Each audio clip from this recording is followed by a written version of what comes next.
Hi, and welcome on to AFTV Transfer Daily, the show that keeps you up to date with players that have been linked with a summer transfer move to Arsenal. Don't forget, as well as watching me here, you can listen to me on all your normal streaming services. It's one of the fastest growing podcasts in the world of podcasts right now, Transfer Daily. So if you want to listen to the podcast, make sure you check it out there. It has happened. Today is Saturday. It is Declan Rice Day. Declan Rice has signed for Arsenal. At the time of doing this show, the announcement hasn't been officially made yet, but it will be today. And Declan Rice is an Arsenal player. Woke up this morning to see that West Ham had tweeted out that Declan Rice was leaving the club. A little bit salty by West Ham, I thought, when you compare it to the Jurriën Timber sort of goodbye by West Ham. By Ajax, sorry. West Ham's one was a little bit, no player's bigger than the club.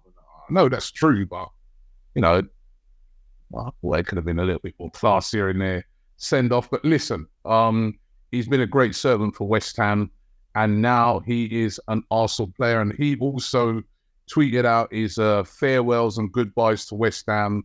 Obviously, he's been at West Ham for 10 years.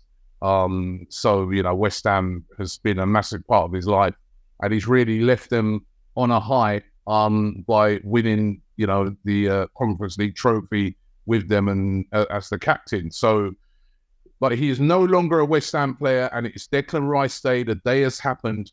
He has signed for £105 million, 100 million plus 5 million in add-ons.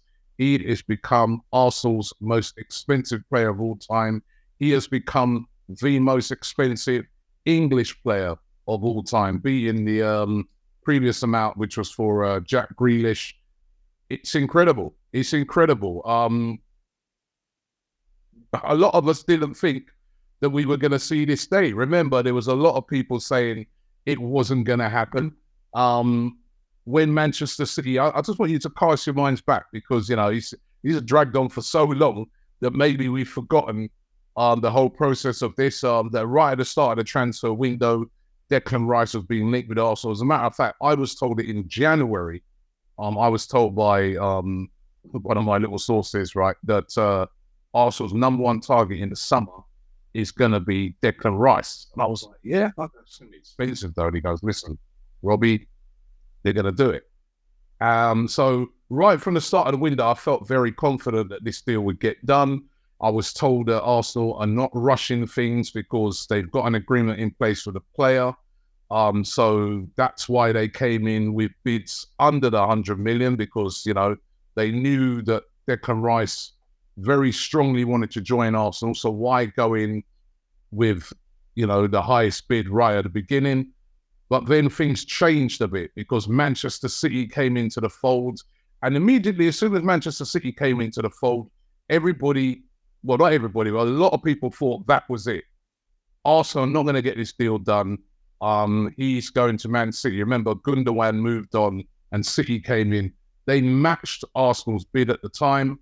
Arsenal needed to come back with another bid. They did. They came back with a higher bid. And as I said, they had the confidence that the player really wanted to come to the club. And in the end, they got it done for 100 million plus 5 million in add-ons. And truly an epic day, I feel, for not just Declan Rice, because he's becoming the most expensive player that Arsenal have ever signed, but for Arsenal. This is a real turning point, I feel, in Arsenal's transfer history. I have sat here and done this show over the years and presided over some really horrendous transfer windows where we haven't spent a lot of money. We've sold our best players. We've got the player that players in at the last minute. Players have looked like they've been panic buys. This is a lot different. This is a turning point. It's a lot of money. The most money spent by any club in European football this summer, in world football, on a single player, right? So it's a lot of money. So that's number one. It's a statement of intent. Mikel Arteta is trying to bring in top quality players. That's what he said from the beginning, and he is bringing in those top quality players. And the way that Arsenal have gone about it, outbidding Manchester City, who picked us to win the league last season, outbidding Man United, who were also interested were offering money plus players. Chelsea were interested. All of these clubs blown out of the water by Arsenal. You wouldn't have seen that in times gone by. It would have been as soon as those clubs came in, Arsenal would have been out of the picture. So this is truly a massive moment for Arsenal in getting this deal over the line. And Declan Rice is going to be an Arsenal player. And we're all excited to see him play. Of course, Arsenal travel over to the States next week, where they're going to be playing in a series of friendlies over there, the MLS All-Stars against Manchester United. And they go there now on an absolute high, having signed Declan Rice. I was looking at it as a signing, actually, and it's actually it's the biggest fee ever played by an English club. Second biggest fee, for a player. The highest is Enzo Fernandez, of course, who went from Benfica to Chelsea for 106.8 million. Declan Rice is second, 105 million. Jack Grealish was 100 million. Romelu Lukaku, 97.5 million. Paul Pogba, 93.25 million. And 90 million as well for another Lukaku signing, Everton to Manchester United. Neither of those two have worked out. But this one, I think, is a great bit of business by Arsenal. And yeah, really excited. Really, really excited to see what he's going to do. Also yesterday, Arsenal announced the signing of Jurrien Timber. Now, he officially signed yesterday. And again, a great bit of business by Arsenal. 34 million plus add-ons, probably take up to around about 38 million. What an incredible signing this is as well. Another top quality player. I remember when this one just sort of came out of the blue. I think it was David Ornstein who said that Arsenal had bid £30 million for him. Again, under the noses of a lot of clubs. Once Arsenal put the bid in, other clubs were interested. Bayern Munich really wanted Timber. There was interest from other clubs right across Europe who wanted to get Jurrien Timber, but he only wanted to come to Arsenal. Remember, last season, he was Manchester United's #1 target. But Jurrien Timber revealing yesterday when he signed it, he's always been a fan of Arsenal.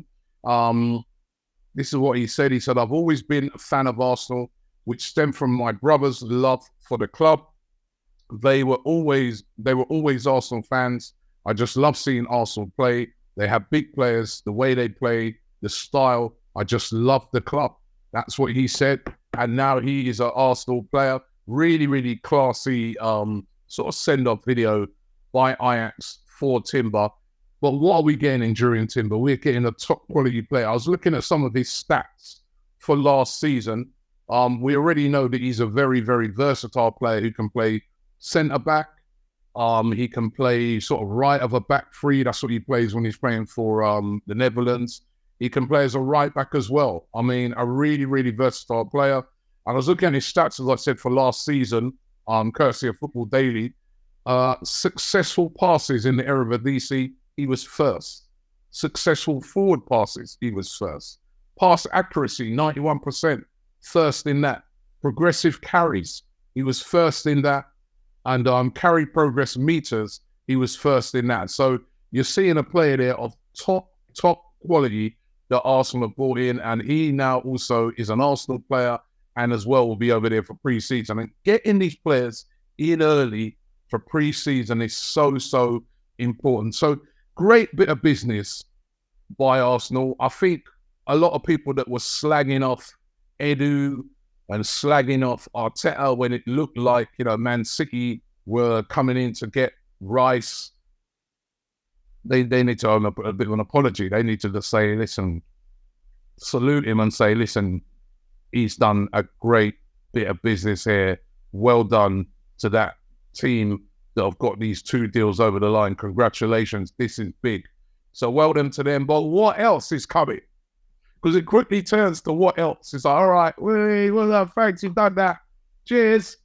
Who's coming next? That's what every Arsenal fan out there is asking now. A player that looks like he could be on his way in is Bitello. We've spoken about him a few times here. Bitello from Grêmio, who plays over there in Brazil, midfielder, 23 years old. And I spoke about this a couple of days ago, that he's, it's said that representatives at Arsenal are over in Brazil talking to the player and Grêmio about getting a deal done.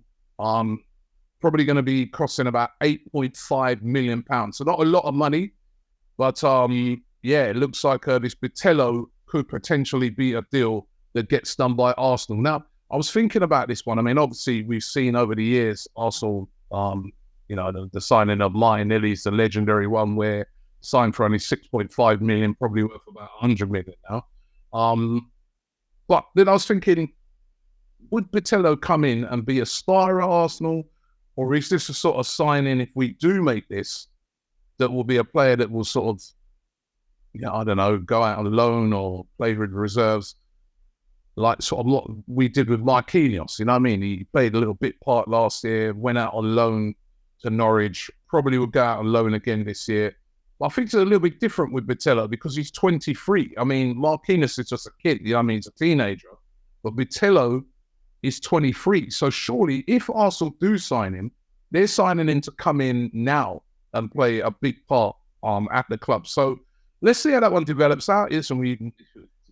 No one knows whether we're going to sign him or not, the way Arsenal have been moving. But certainly a lot of people, journalists, suggesting that a deal is close to bring Bitello to Arsenal. So I don't know a lot about him, but let's see how this one develops out. Romeo Lavia, on the other hand, is starting to look less and less likely because Liverpool seem to be way ahead of us in getting this deal done. Of course, Liverpool, as I said on yesterday's show, in danger at the moment of losing either Henderson or Fabinho, or even both. Both of them wanted by Saudi Arabian clubs. Both of the Saudi clubs willing to pay them a king's ransom. Liverpool may be willing to cash in on at least one of those. And Lavia is the guy they've identified as the player they want, as that sort of player defensive midfield. Certainly, if Fabinho goes, surely they're going to move for Lavia. There's been talks that Jurgen Klopp has already spoken to him, whereas Arsenal at the moment have just sort of been on the back burner with it, waiting to get these other deals tied up, haven't really spoken to Lavia. And the talk is as well that Lavia would like to join Liverpool if they put a bid in. So again, let's see how this one turns out. Let's see if also how serious they are about Romeo Lavia. Of course, the sticking point is the price. Southampton wanting £50 million for the 19-year-old. Neither Liverpool or Arsenal at the moment willing to pay that. Let's see how that one develops out.